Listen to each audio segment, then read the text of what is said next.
Welcome to this special edition of TicketNews TV. We are here at the Venetian Resort Hotel Casino for Ticket Summit 2011 in the great city of Las Vegas, Nevada.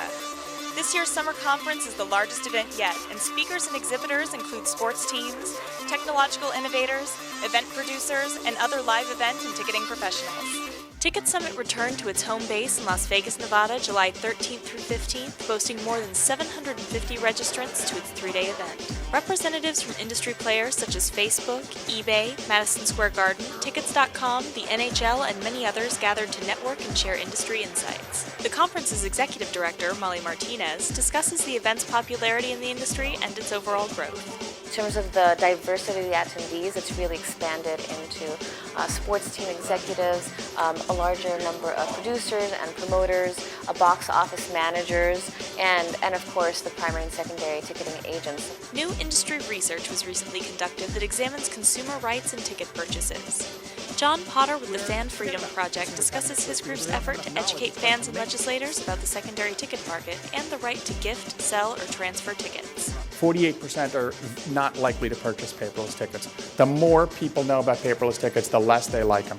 In addition to consumer research, a new book titled Ticketmasters was recently released, which highlights how the ticketing industry has grown and what the future holds for the primary and secondary markets.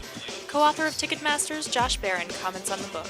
It was a really eye-opening experience just to see the different perspectives within the industry, to put on the broker hat and understand the role that they have in it, that it's a valid role, that it's a needed role, then you put on the agent hat, you put on the artist hat, you put on the promoter hat, put on the consumer hat, and you begin to realize that, there's not two sides to every story, there's 5 or 6 sides to every story. With so many technological developments in the ticketing sector, among the issues discussed at Ticket Summit were how the industry's main players plan to capitalize on these trends and where there are areas for potential growth. The trends right now is towards lower cost, easier to use applications to allow venues to not only manage their own ticketing, but smaller venues to manage their own ticketing. It used to be that only large-scale sports teams or venues could afford the staff and the effort to manage their own ticketing. I think we're seeing some players in the space that are trying to make that easier. To comment on live entertainment in Las Vegas, Ticket Summit also brought together producers and artists who addressed questions on the status of the industry and the 2012 business outlook for live event professionals. I think there's a marriage that has to come into place where everybody is working together. Everybody needs everybody.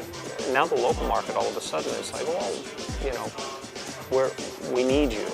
And I think that you have to keep all of the options open. It's just, I think what I'm hearing is the percentages of need are fluctuating.